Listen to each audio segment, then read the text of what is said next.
This program is made possible in part by the Bona Via Foundation of Wichita and by Folston of Wichita.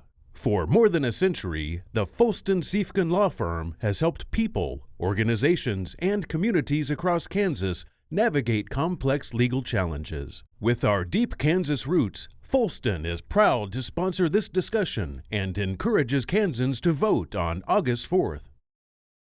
And by viewers like you. Thank you. From the Alvin and Rosalie Sarachek studio, PBS Kansas presents Kansas Votes 2026, the Supreme Court Amendment. Good evening, and thank you for joining us. I'm Jared Cerullo.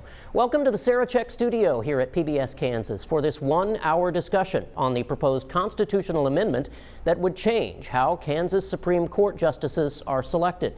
If approved by voters, the amendment would replace the current merit-based appointment system with a system of popular elections. Many of those election procedures would be established by the state legislature. To help examine the issues, we are joined today by representatives from both sides of the debate. Representing the yes side are Josh Nye, founder of Kansas Information Network Action, and Elizabeth Patton, the Kansas State Director for Americans for Prosperity. Representing the no side are Micah Kubik, Dr. Micah Kubik, Executive Director of the ACLU for Kansas, and Dr. Alex Middlewood, Associate Professor of Political Science. Thank you all for being here today. Looking forward to having a great discussion. First off, I'm going to go to Josh Nye first. Supporters of this amendment are arguing that Kansans should elect their Supreme Court justices just as they elect other public officials. Why do you agree that the current merit selection system should be replaced? I think the fundamental question of this election is, are Kansans capable of picking their own government? Another way of saying that is, do we need an exception in the state constitution to democracy? And as a lawyer who serves on a nominating commission, I've been picked by a nominating commission as a district court finalist, and as someone who votes in these nominating commission elections for state Supreme Court nominating commission, I think the answer to both of those questions are no, we don't need an exception to democracy. And yes, Kansans are fully capable of picking their own government. I've written about this since 2009 when I analyzed previous federal court jurisprudence that struck down the ability of agricultural trade groups to select the state agricultural commissioner at the time, who happened to be Sam Brownback. And the federal court said, no, you can't have a general regulatory body picked by a trade group. And so I, as a law student, analyzed Kansas judicial selection and asked the question, why is it that Kansas is the only state in the country that gives lawyers, those with licenses, the ability to pick those who pick our judges? And I ultimately came down on the side that I think Kansans should have a voice in forming their own government. Okay, let me move over to Dr. Kubik. Opponents say the current system has helped insulate the court from partisan politics for decades. Why should Kansans keep the current process? So I, for one, am tired of billionaire political donors trying to buy every single thing in America. I think there should be at least one thing in this country that billionaire political donors can't buy, and right now that's the Kansas State Supreme Court. So I oppose this amendment because I believe that we don't need a complete overhaul of our system that gives the power to billionaire political donors. I believe that Kansans already have voice and vote in the system that we have. That's why every few years Kansans get to vote on whether to fire or to keep their Kansas State Supreme Court justices. What this amendment does instead is take power away from individuals and give it to billionaire political donors instead.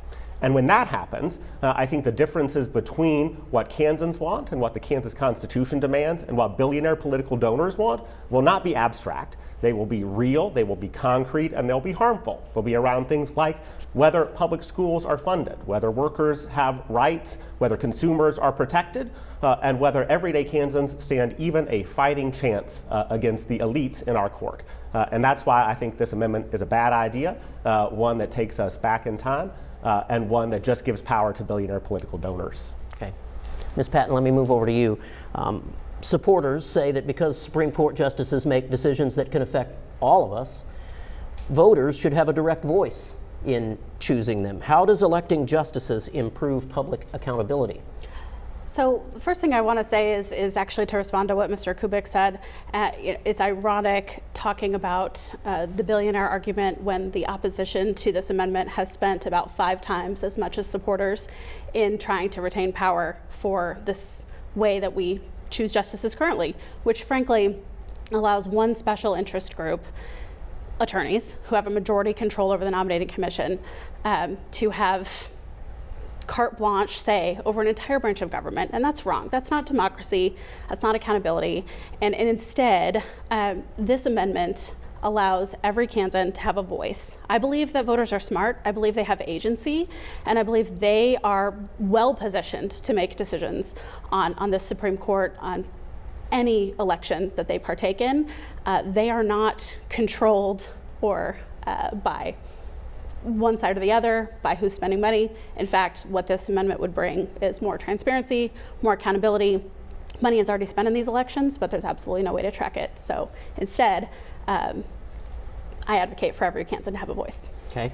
Dr. Middlewood, let me move over to you. Doctor, under the current system, Kansas Supreme Court justices serve 6-year terms, and they stand for retention elections with no opposition. Dr. Kubik mentioned that a little bit ago. Critics say that system provides very little accountability. How do you respond? I don't think there's anything more accountable for a judge than being able to be removed from office by voters if they're making decisions that voters don't like. I also would like to comment on the voter aspect of voting for justices as the only democratic option. That is certainly not true. Elections don't equal democracy. We know Russia and China have elections. That doesn't mean they're democratic. There's also this aspect of the court that it's supposed to be independent, it is supposed to be impartial, and it is supposed to be making decisions that interpret the laws and the Constitution, not making decisions about who's giving them the most money when they're running for election or lobbyists. And that's what would likely happen if we were to see direct elections for our justices in Kansas. All right. Mr. Ney, some of the opponents of this amendment, including Planned Parenthood and other organizations, have argued that changing the selection process could affect the future direction of the court on issues like abortion and abortion rights. Is that a fair characterization of the amendment, and why or why not? Well, I was asked that question after testifying in the Kansas Senate by a good friend of mine who's a partner at a large law firm. And he says, isn't this just about this policy issue or that policy issue? I've been testifying and writing on this for 17 years. In 2009, the issue of the day was school finance. In 2016, it was the death penalty. 2022, we had a statewide vote where the electorate weighed in on whether the Kansas Constitution protects the right to an abortion, and it answered that question. In 2026, the most controversial public policy issue is property taxes. We've seen this argument time and time again as this conversation has happened in Topeka and throughout the state, that this is about one policy issue or this combination of policy issues, and I think that just ultimately fails common sense. If the opponents are saying that the only way to accomplish certain policy results in Kansas is to keep the current system, you have to ask the question, is the current system political? Dr. Kubik, is this about any single issue like abortion rights that many have claimed it is? Is it or is it not? I think what this issue is about is a number of folks wanting to make sure that the outcomes are guaranteed ahead of time at the Supreme Court, and wanting to make sure that the interests of billionaire political donors in particular are guaranteed ahead of time. I think all of the issues that Mr. Nye mentioned are certainly in the mix. I agree that it's not about any one of them exclusively. It is absolutely about all of them. It is about everything. And in fact, the Attorney General of this state, Chris Kobach, who's one of the lead proponents of the amendment, said that himself just a few days ago. He said that if this amendment passed, quote, it changes everything when it comes to reproductive rights, when it comes to school funding. Of course, Mr. Kobach also at one point said that this amendment was about, quote, slowly and quietly being able to overturn reproductive rights in the state. And that's why I think it is so interesting that one of the arguments that the proponents make is that this is about voting, when really it seems to me it is about overturning the will of the voters, who of course in 2022 made it abundantly, exceedingly clear that they wanted to protect abortion rights, did not want a total ban on abortion. If that is the case, we should not be slowly and quietly trying to overturn that right through this particular change. And of course, you're talking about the value them both amendment that ultimately I'm talking failed. about the 2022 total ban on abortion that Kansas voters rejected by a margin of 59 to 41. Okay. Mr. Ney, back to you. Under the current system, applicants are evaluated by the Kansas Supreme Court Nominating Commission. Before the governor makes an appointment, that happens. If that commission is eliminated, what should voters use to evaluate the qualifications of judicial candidates? What can voters do to make sure they're informed before they cast their vote? That's a great question, because I think the answer to that question is the same regardless of any judicial selection system. I think every Kansan, whether it's their son or their daughter or their uncle or their friend appearing before a court, expect the exact same thing. And that's the exact same thing across the country, which is independence, competence, and a judicial temperament. Those questions are debated at the federal level every time we have a vacancy. They're debated every time we have a Court of Appeals vacancy here, and they're debated in 55 of 105 counties who elect their district court judges in Kansas, in not only Sedgwick County here, but also Wyandotte County. They're also debated in the 21 states across the nation. The most popular method is direct elections of judges, and that includes Washington and Oregon and Minnesota. It also includes Texas and West Virginia. And so, and it included Kansas for the first 100 years. And so I think the answer to that question is the same. The question for all four panelists today is really, are Kansans capable of selecting judicial candidates for their judicial qualifications? We don't expect a judge to be a legislator. We don't want a judge to be a legislator. We want the judge to apply the law as written in our Constitution and in our statutes, and to apply common law and precedent. We want all of that. I think every lawyer and non-lawyer wants that, and they want a fair shake. There is no demonstrable, and frankly, there's no example that the opponents are using this election cycle in Kansas of any elected judge where they say, see, it doesn't work in 55 of 105 counties. And so I think ultimately we want judicial competence and independence, and judicial elections have shown just as capable as any other system of producing that. Dr. Middlewood, what's your response? What are the strengths to the current vetting process? Yeah, one of the biggest strengths is that it really reduces the influence of money in politics. And so we hear from voters over and over and over again that they don't like dark money in politics. They don't want their politicians to be bought. And what this new system would do would be to allow for billionaire political donors, allow for extremist politicians to influence those judges. And they have to run for statewide election. That requires a lot of money. They're spending a lot of money on marketing and media. And that requires fundraising. That requires them to be politicians for sale, essentially. And no Kansan should have to walk into court wondering whether the other side helped fund the judge's campaign. Okay. Let me start over here first. Dr. Kubik, I'll start with you. The current nominating commission includes a majority of lawyer members who are elected by their fellow attorneys. Supporters of the amendment say that gives members of the legal profession too much influence over who reaches the state's highest court. How do you respond? So I think the current system is one that really does make sure that candidates are vetted and are experienced, qualified, that they have knowledge of the law, that their loyalty is to the Constitution and to Kansas. And I think it does that in a very, very public way. The application process is public, the decision making is public, the interview is public. It is so public that it happens on a YouTube channel. Anyone can watch it at any moment. And so it is all out in public.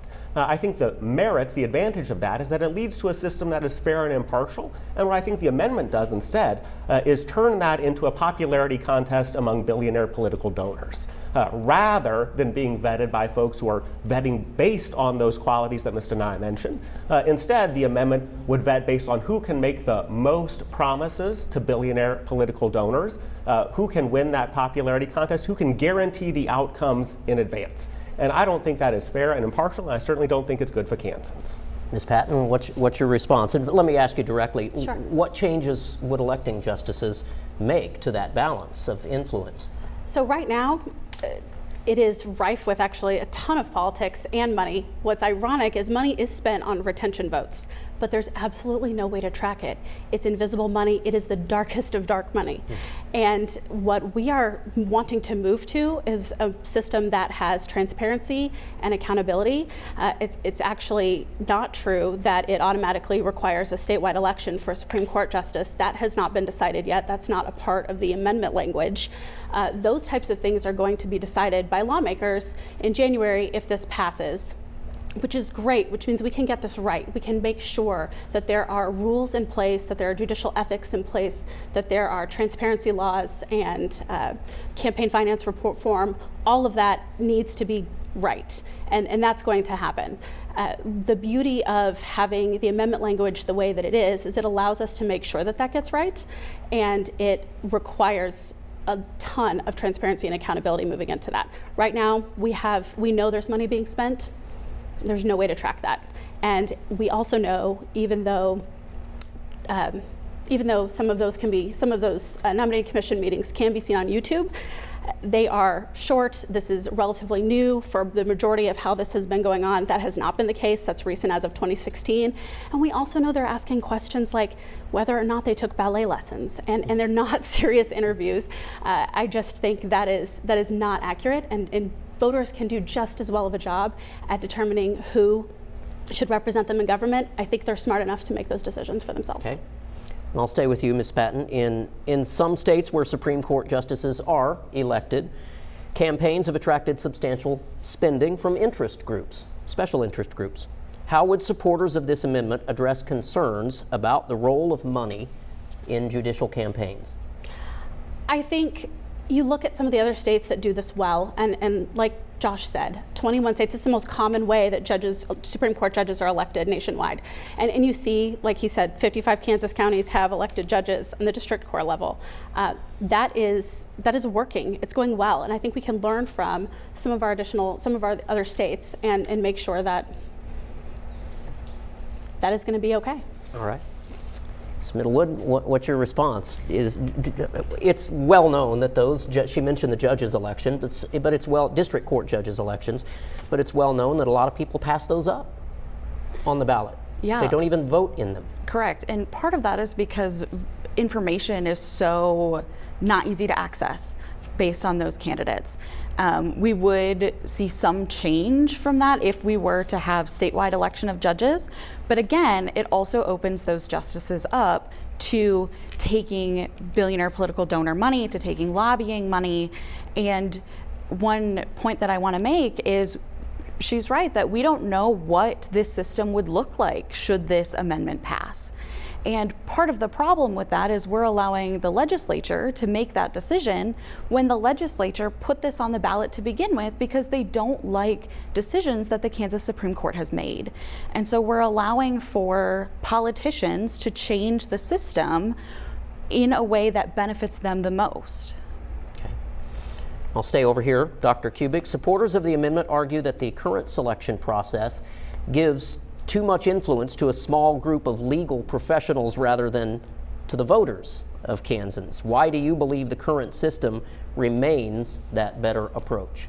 So I think the current system is one that absolutely gives Kansans the right to vote on their justices. They get to vote to keep or to fire those justices, and I think that gives power to the voters directly. I think it's also important to note that there's a reason that other states have adopted this system since the time that Kansas did, and yet not a single state has gone from the direct election of judges that are politicians the other way. Right? No one has changed the other way. That's because the system that we have is one that works, that makes sure that folks are accountable, while also making sure the justices are loyal to the Constitution and to the law, that their decisions are grounded there. What this amendment does is say that the outcomes have to be guaranteed in advance. And I think what this whole thing, that we should trust the legislature, says is that the politicians who are already dealing with billionaire political donors don't like the outcomes that the court has granted, and therefore they want to upend the entire system. There are lots of decisions that the Supreme Court has made that I may not necessarily agree with. There are many that I disagree with. I don't believe that you do a complete overhaul of the system that gives power to billionaire political donors when that happens. Instead, you come back, you make a different argument, you try again, you don't turn over the table. All right. Ms. Patton, some supporters say electing justices would make the process more transparent and more democratic. That's what you're advocating for. How would you respond to those who worry that judicial elections could make the courts more political? I really want to emphasize that they're already political. They're very political right now, and it is one small group of attorneys, and their attorneys make up of less than 1% of Kansas population, and of those, even fewer are able to vote in the nominating commission elections, et cetera, et cetera. And they're picking their friends, and we know that the way that those elections go among the nominating commission, they're campaigning. They're sending letters to their peers. They are getting to know one another, and they are making those decisions as an insider group behind closed doors and not in a transparent way. We have had to fight tooth and nail over the last several years to try to increase transparency into that system. In fact, Mr. Nye has worked on a lot of legislation to try to increase transparency because it is inherently political as it stands, and we are trying to bring that into the light and give every single Kansan a vote. And I think, in fact, it makes it less political by allowing every voter to have transparency, to have a say, and increase transparency and accountability in the system as it stands. Okay. Next question, I'll move on to Dr. Middlewood. The Kansas Supreme Court has issued decisions on high-profile issues, things like school finance, redistricting, constitutional rights. Do those decisions demonstrate the importance of an independent judiciary, or do they show that the court already plays a political role? Those decisions are representative of what justices are supposed to do, which is to interpret the Constitution, to interpret the laws. And they're insulated from public pressure because they don't stand for direct elections. There are political science studies that show that when justices are directly elected, they are more responsive to dark money when making judicial decisions. And we also know that public trust in the courts and in the judges increases when there is perceived fairness and legitimacy. The Kansas Supreme Court has pretty high satisfaction among Kansans. The 2025 the 2025 Kansas Speaks survey put out by Docking Institute of Public Affairs at Fort Hays State University shows that most Kansans are more satisfied with the Supreme Court than they are nearly any other state level institution or politician aside from Governor Kelly. Mr. Nye, what's your response? Well, I think it's interesting that currently we have retired Supreme Court justices who are campaigning for the current system against any change, who were produced by the nominating commission system, but still had scandals that had to do with impartiality and fairness. We had a justice that was censured by his own court for meeting with legislators about one of those very high-profile issues. We had a investigation related to a political fundraiser for a partisan candidate at a Supreme Court justice's house. Every judge that takes the oath of office has one job, and that is to an oath to the Constitution and to impartially and fairly administrate justice. It's similar to prosecutors. I run for election as a county prosecutor. I've served for 10 years in that elected role. As soon as I take office, my duty is to the law, and it's not to represent or to say what the law should be. It's to execute the law as written. And so those types of categories exist, and every lawyer is familiar with that. Every Kansan is familiar with what they should expect of their justices. It's incumbent upon those taking office for their judicial qualifications, again, their independence, their commitment to the rule of law, that I think Kansans will do reward on a regular basis and will continue to reward with their Supreme Court to apply the law impartially. And it's helpful, and I will sit here today and say I will be the first one in 2027 to start looking at how can we regulate not only these elections, but to regulate retention elections at the local level to make sure that the transparency. It's been pretty lonely since 2016, having authored the bill to open these nominating commission elections that was passed in 2016 to Kansas Open Meetings Act, and to in 2026 to overturn the Supreme Court rule that made all Supreme Court nominating commissions confidential. Governor Kelly signed that bill that I authored and testified on.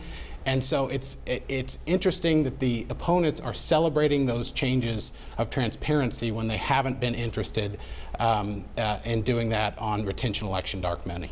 Okay. Ms. Patton, critics of electing justices, the critics of this, say that campaigning could create pressure for justices to consider public opinion rather than actually applying the law impartially. How do you address that concern? I just don't think that's true. It's not been true in the other states that have done this. They have very successful Supreme Courts across the country. I'd actually be interested in the study that was just cited. I have seen studies out of the University of Pennsylvania that refute that very thing. And it's just not accurate. To Mr. Nye's point, the folks that would run for Supreme Court, we believe that, in fact, if they were not impartial, if they were not doing their job in interpreting the Constitution, they would be held accountable for that, by the voters. I just think that's inherently true. Right now, unfortunately, we have a Supreme Court who no Supreme Court justice has ever not been retained in Kansas. It's a rubber stamp election. And again, a rubber stamp election rife with dark money, with no transparency. It's not real. There's no opponent. There's just a yes or no option. And if that judge wasn't retained, the replacement for that judge would go right back from the very same nominating commission that put the original justice up there. And unfortunately, since 1990, our Supreme Court has been overturned 90% of the time by the U.S. Supreme Court, which is not a very good record of impartiality and doing a good job of interpreting the Constitution. Dr. Kubik, I'll move over to you. Your response: do you believe campaigning for judicial office could affect public confidence in the fairness of the courts, and why? Why not? I think when judges become politicians rather than judges, that becomes a problem for confidence in our courts. I think you can look at a state like Wisconsin where they spent $100 million on one single state Supreme Court race as evidence of exactly what happens when these Supreme Court seats become politicians rather than judges. I think that means there's a whole lot of television advertising that maybe doesn't matter to you here at PBS since you don't sell ads. But I think other than that, the only folks in America who want more TV advertising are the TV stations and career politicians. I think that's a terrible idea for Kansans. I think what that means is that billionaire political donors are the ones who buy those ads. They pay the cost, but Kansas courts and Kansans pay the price. All right. Mr. Nye, the proposed amendment states that many of the details of judicial elections would be established by state law. We've talked a little bit about that. Why do you believe that approach provides sufficient protection against future political changes? That was very intentional in the drafting, where we're taking 655 words in the Kansas Constitution that establish the nominating commission and replacing it with 4 sentences. The problem with the 1958 amendment is that it not only didn't fix the problem, which was a governor appointment scandal, it was not an election scandal at the time. It didn't fix that problem, but it also threw out the baby with the bathwater when it comes to over-constitutionalizing the system. Kansas, again, is the only state in the union that allows its lawyers to elect a controlling majority of the nominating commission. We have our own color on Ballotpedia as an outlier state because we do that. And so I think that by going back to what we did for the first 100 years, we're rejoining a national conversation, but also a historical conversation within Kansas.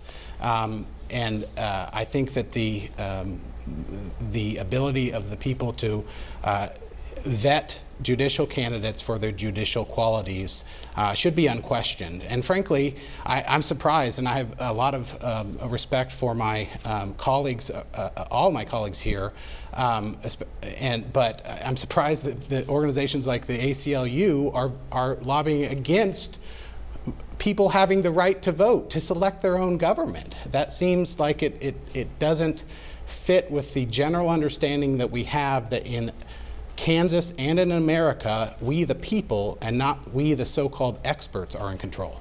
Well, I'll let the ACLU guy respond. Go ahead. So I think we absolutely support the right to vote. We do so every day in every way, and I will invite anyone who wants to join us in making sure that the right to vote is protected. Come on board, we're happy to have you. But right now, Kansans already have the right to vote to retain or to fire state Supreme Court justices. I believe that it should be we the people rather than we the billionaire political donors, though. And that's what's really at stake here. The other thing I want to say is I wholeheartedly agree with Mr. Nye that everything about this amendment has been intentional. It has been an intentional trick from beginning to end, starting with confusing and misleading ballot language, moving on to being in a low turnout primary, a low turnout election in the dead of August when folks are not thinking about politics, and then moving on to arguments that it's about the right to vote rather than what it really is, which is the right of billionaire political donors to guarantee outcomes ahead of time. Okay. I'll move on to Dr. Middlewood. Some Kansans have suggested an alternative approach similar to the federal system, where the governor nominates justices who are then subject to confirmation by the state Senate. Do you believe that would be preferable to either of the systems that are currently up for debate? I think our current system strikes a really good balance between qualifications to be a justice, but also allowing people to choose whether they want to retain those justices or not. Short and sweet. Ms. Patton, why do you believe supporters believe direct elections are a better option than a confirmation process? I think that no judicial system is perfect inherently, but we would support both a federal model or direct elections in Kansas.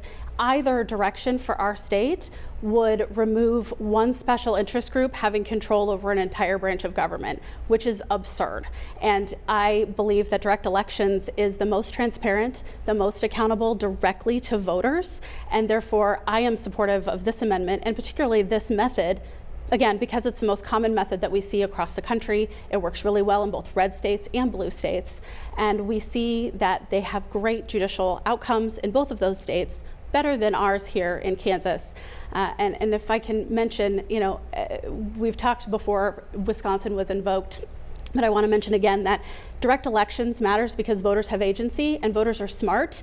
And in Wisconsin, the side that spent the most money was not successful because, again, voters have agency and they make decisions for themselves and they're not bought and paid for. They are able to do the research and make those decisions, and they hold their elected officials accountable, and that deeply matters, and that's what our country's founded on.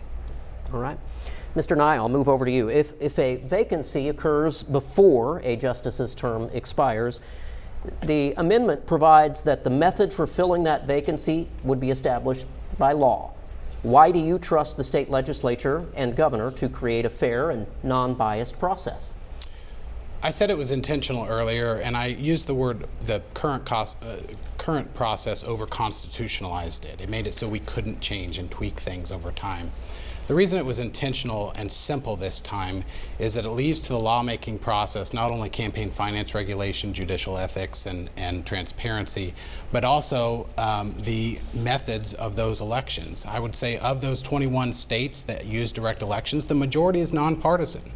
Partisan elections in other states, we've seen states change their mind to go from partisan to nonpartisan. The problem with 1958 was that they over-constitutionalized so much that even people who would not be in favor of lawyers controlling the nominating commission, or at least having an advisory capacity with the nominating commission, cannot make that change. And so what works in 2035 for my kids may not work in 2055 for my grandkids. And so I think it's important that we continue this conversation in a way that says the baseline is elections, but from there we can say we can prohibit under U.S. Supreme Court case law, we can prohibit justices from personally soliciting money. That is a constitutional law from Florida that was upheld in 2015. The reason, and I've testified in favor of federal model over time, the reason that I have come to why direct elections are not only uniquely democratic but uniquely Kansan is because we came of age in a Jacksonian or populist era. And we selected those judges for the first 100 years. It's uniquely Kansan. We elect a lot of different levels of government. We know how to elect things. And the federal model, and this will be my last point on this, the federal model uses the Senate as the confirming body. The state Senate has not been in Democratic control since I think 1911, and in the history of the state, only 4 years have the Republicans not controlled that. I think it's disingenuous to say the lawyers are political, to send it to the Senate. The electorate, however, has not returned or elected a governor of the same political party since 1964. It's gone Democrat, Republican, Democrat, Republican for the last over 50 years, and I think the electorate is the most neutral, nonpartisan vetting body. Any response, Dr. Middlewood? What are your concerns about how vacancies in the middle of a term could be handled under the proposed system? One of the most concerning aspects of this amendment is that it really has very few guardrails on how judicial elections will operate, which gives extremist politicians in the Kansas legislature really unfettered authority to make these decisions. It doesn't say whether those elections would be partisan or nonpartisan, and it doesn't say anything in the Constitution that would prevent the Kansas legislature from creating gerrymandered judicial districts, which would also skew who is elected in those races. And they could do that to benefit their own preferred candidates, and they could even more benefit from billionaire political donors dumping money into the campaigns to then run those elections. Okay. Dr. Kubik, I'll move over to you. More than 20 states use some form of election to select at least some of their state Supreme Court justices. What makes Kansas so different that it should use a different model? So I think Kansas is like many other states that also, a roughly approximate number, also use systems like ours that are designed to create fair and impartial courts and make sure that justices are selected based on their experience and loyalty to the Constitution. I think what is special here about Kansas, many things, it is a beautiful, beautiful place and we should keep it that way.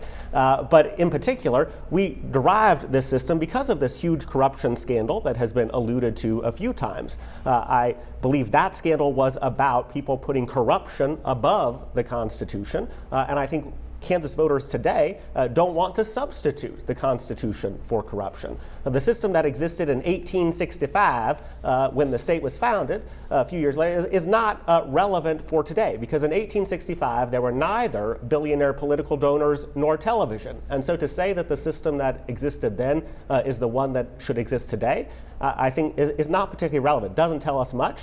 What we do know is that this amendment would be a complete overhaul of our court in a way that will have a lasting impact for generations to come on all of those issues that extremist politicians and billionaire political donors are unhappy that the court has ruled on.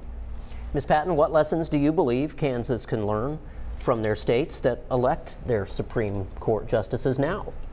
I think we can learn that they have really incredible Supreme Courts that are fair and impartial, that are held to accountability, and that are transparent, and that they agree the people in their state are the best situated to make those decisions. And I think we can see a lot of them do this very well.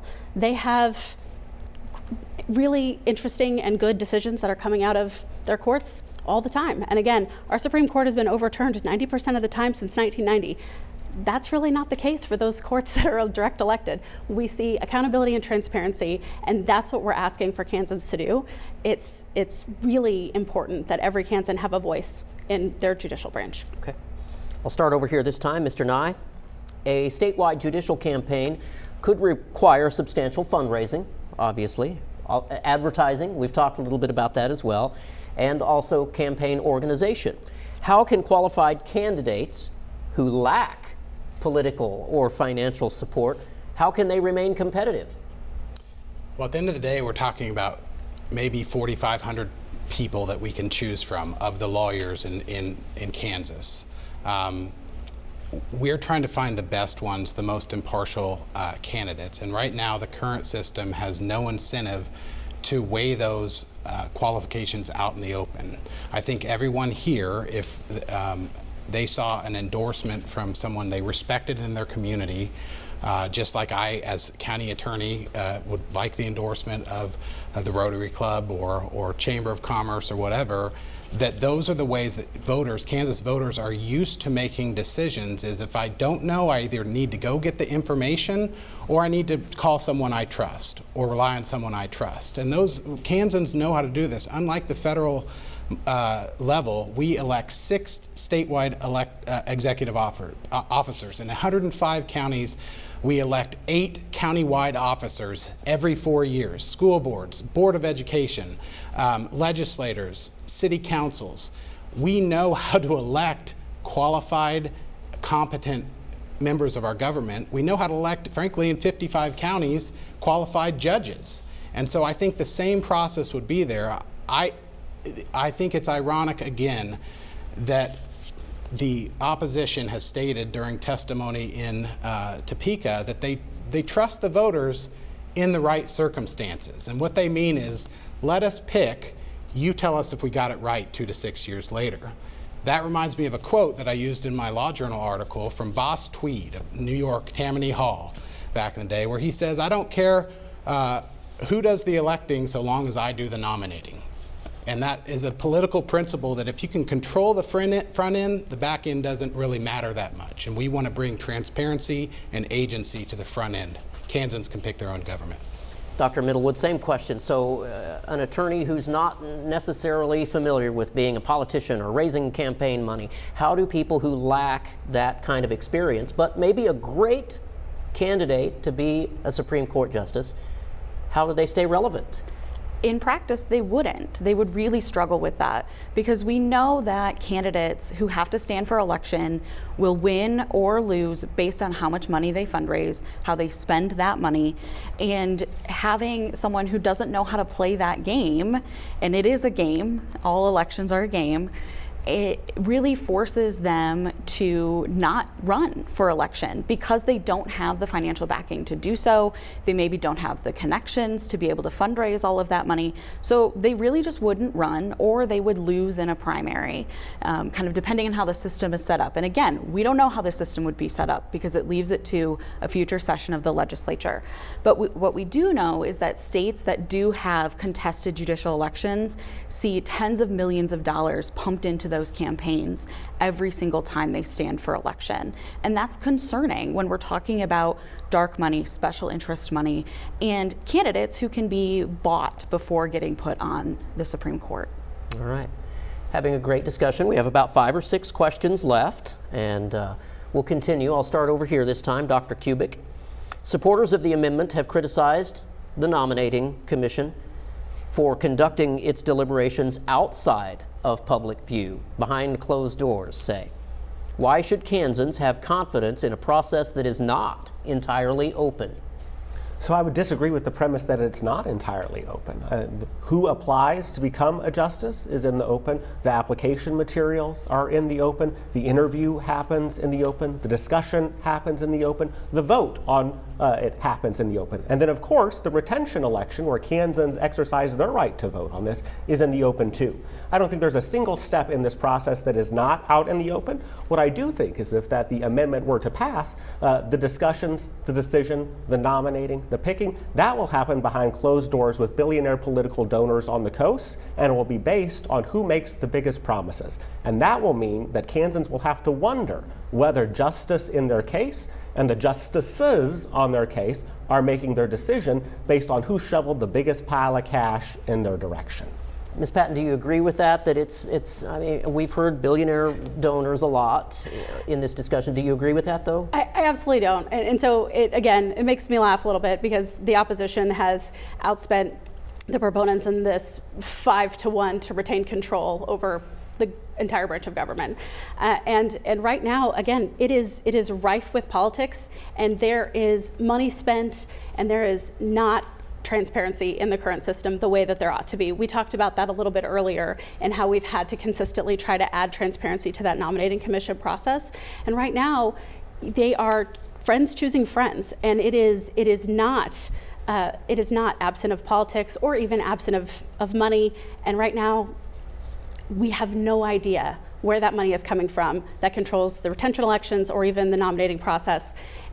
There's no way to track that, and we want to change that. We want to actually bring in transparency and accountability to that, because right now it's honestly exactly what Dr. Kubik is afraid of. That's what's happening now in our state, and we're trying to stop that. But let me ask a follow-up question on that. What changes, if any, though, what changes specifically could electing judges make to the transparency of the selection process right now?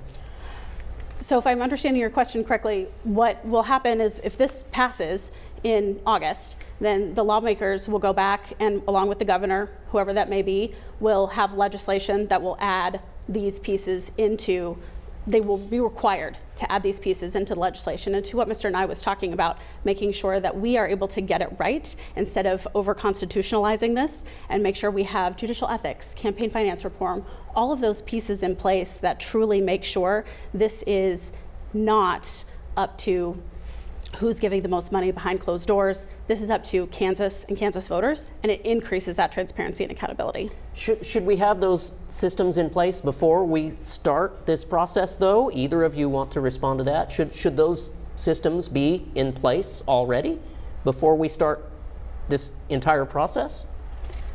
I mean, I think what it comes down to is that system is not in place with this current amendment, and that's really what matters here. And that's what voters are going to be voting on August 4th, is for a system that may or may not be more transparent, more fair, et cetera. We don't know what those rules are going to look like, because all the amendment says is that it's left to a future session of the legislature, giving that legislature that unfettered authority to set this to be however they want. Okay. But I Go think ahead, respond. that, in fact, actually it requires that there will be rules, whereas right now there is a disturbing lack of rules. And so, in fact, it is requiring there be rules and there be transparency and accountability. That's not the case right now. And again, we have fought tooth and nail to try to make sure that this is more open to the public than it has been in the majority of the time it's been in place. Those rules don't exist. Okay. I started over here last question, so I'll start over here this question. Mr. Nye. If this amendment is approved, the transition to an elected court would occur over time as provided in the amendment. How do you believe that transition can be managed while maintaining stability and public confidence in the court? Well, I think it's ironic that the current system has a lot of flukes in it. We're going to be voting on 5 to 6 different justices in one election cycle on retention in a couple of years. There's no control for kind of a staggered election cycle in the current Constitution. It's possible that you could elect or choose to retain your entire court in one session. And frankly, we see a lot more dark money come in supporting justices in those years where there are more justices on the ballot. That happened in 2016. And so I think that the reason that it's staggered is, for the first time, it's taking the politics out of it. It doesn't matter who's in office as governor, president. You can't game your retirements like so many justices have done for the last 20 to 25 years to choose when to retire in order for their favored governor's political party to appoint their successor. And so we're constitutionalizing that has never been controlled. And frankly, in 1958, again, it was a gubernatorial appointment scandal. It was not an election scandal. We're saying the people should have the voice all the time. And I would also say that as far as transparency and laws, that we ensure that we have regulations with regard to money spent on these types of elections, judicial independence. I'd ask Kansans, can you list any of the last 5 justices that Governor Kelly appointed in her last 7 years? We just had one the other day. How many Kansans know the names of those justices? And that is built into the system, that there is no incentive for supporters of the current system to publicize these. And we got a quote again from an attorney testifying against this amendment in Topeka where he says, I trust voters in the right circumstances, that it's about control. All right. Dr. Middlewood, what's your response? Or what are your thoughts on how this transition process could affect the court's stability and continuity? We elect lawmakers to reflect public opinion, but we really need judges to uphold the Constitution. The Constitution should not be for sale every single election cycle, and courts really need the independence to interpret the Constitution, to interpret the law, even when doing so is unpopular. And particularly, an independent court really protects every Kansan, regardless of party, regardless of zip code, regardless of where in the state that they live. And so having an impartial court based on merit selection, people who are able to make this independent decision, these independent decisions, is important to Kansans and is important for citizens and is important for an independent court. All right. I'll stay over here. Dr. Kubik. Historically, many Kansas voters have skipped the judicial retention portion of their ballot. So what does that tell us about public engagement with the current system? Does it suggest that the system is working as intended, or that more public participation is needed? I think what it tells us is that Kansans support a fair and impartial court. I think what it tells us is that they are pleased with the role that the court is playing in our lives. And it is not as though there have not been massive attacks on the court before. There have been many times where folks, including the allies of Sam Brownback, spent millions of dollars to try and defeat these justices. Not a rubber stamp election when that happens. And yet, Kansans said that they supported their justices because of what they were doing. Let's remember that those attempts were, again, based on the court having made decisions rooted in the Constitution, rooted in Kansas values that certain politicians didn't care for. And so that's why I think the notion that we would leave all of the rulemaking, all of the regulations about how this would happen to the legislature later on, not a good idea. I don't know that anyone else thinks that the Kansas legislature is a hotbed of accountability, transparency, interest in campaign finance regulation. That is not how they have conducted themselves before. The idea that they would do that in the future, I think, is not helpful. And I think we have to remember those very same politicians are the ones who have given us this amendment in an attempt to undo the will of the voters, to overturn outcomes that voters have ratified again and again. So I think when we look at the retention elections and the way folks have engaged with them, they're a product of Kansans knowing that the court is fair and impartial and wanting to keep it that way. So, Ms. Patton, I'll let you respond. He mentioned rubber stamp elections, and I think you mentioned that as well, but it's also a fact that not a single time in the state's history has a judge failed to be retained. That's correct. And to your point, a lot of people do skip this because it's a yes or no vote. It's not an option between two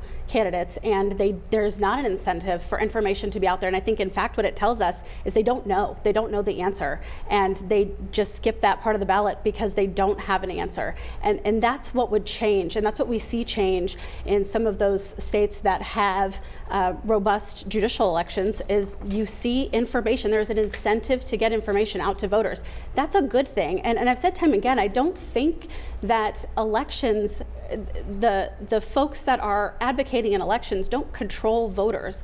And we are assuming that voters can't make decisions for themselves with the opponents stating that they think that the nominating commission is better equipped or smarter than the electorate. I just don't think that's true. They're not better qualified to make a determination about an entire branch of government rather than every single Kansan having the ability to vote. It's just that inherently is accountable and transparent. Okay.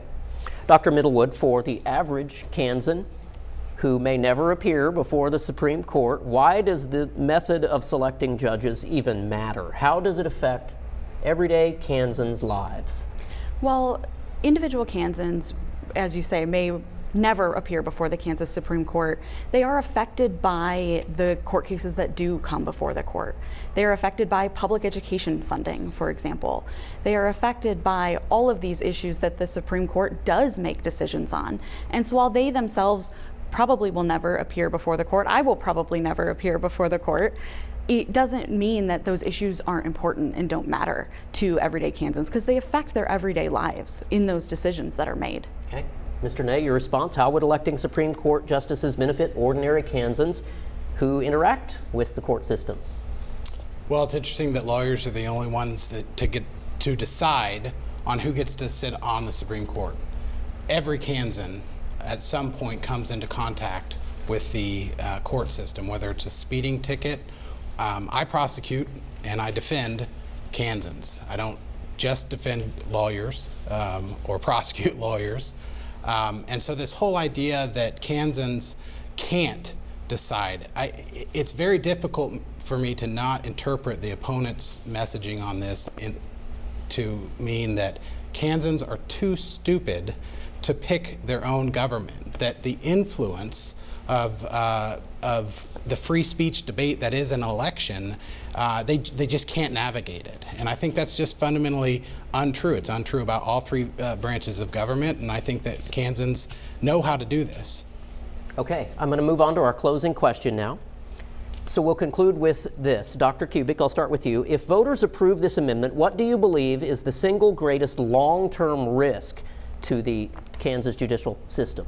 Well, I think no one said it better than Attorney General Chris Kobach when he said that this amendment would, quote, change everything in Kansas. This amendment would be a complete overhaul of our system that gives the power to billionaire political donors. It would mean the overturning of the voters' will on issues like the total ban on abortion and public school funding. And that's why the folks who brought it to us want to do it in the first place, because they want to give that power over to billionaire political donors. It's not about whether the voters have a voice, because they already do. It is instead whether the judges will become paid-for politicians bought by coastal billionaires and the outcomes that they want. Okay. No Kansan should have to go into court wondering if that's the case. And I'll give the last word to Ms. Patton as well. If voters reject this amendment and retain the current merit selection system, what do you believe is the single greatest missed opportunity for the people of Kansas? I think the right to vote. I think that we've talked a lot about hypotheticals and policy outcomes, and this is not about policy outcomes. This is about the right to vote. And ironically, again, the Supreme Court has been overturned 90% of the time in front of the U.S. Supreme Court since 1990, but some of those decisions are actually on murders and rapes and things that have really impacted the safety of our state, and it's not about these policy outcomes they're talking about. And so that's really not fair and disingenuous. And what we're in fact talking about is every single Kansan being able to hold their court accountable and make sure that we know that they have the right to vote. All right. That concludes tonight's forum on the proposed constitutional amendment concerning the selection of Kansas Supreme Court justices. I'd first like to thank all of our guests, Josh Nye, Elizabeth Patton, Micah Kubik, and Dr. Alex Middlewood, for a thoughtful, engaging, substantive, respectful discussion. And thanks to our PBS Kansas viewers as well. Thank you for joining us. Whether you believe Kansas should continue its current merit selection process or move to the direct election of Supreme Court justices, the decision belongs to you, the Kansas voter, and we always encourage every eligible voter to learn more about the amendment, review the official ballot information, and participate in the election. I'm Jared Cerullo. Thank you so much for watching, and have a great evening.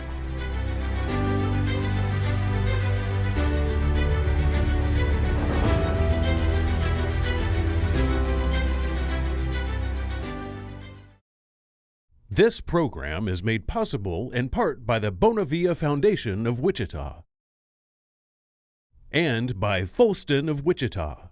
For more than a century, the Folston Law Firm has helped people, organizations, and communities across Kansas navigate complex legal challenges. With our deep Kansas roots, Folston is proud to sponsor this discussion and encourages Kansans to vote on August 4th. And by viewers like you. Thank you.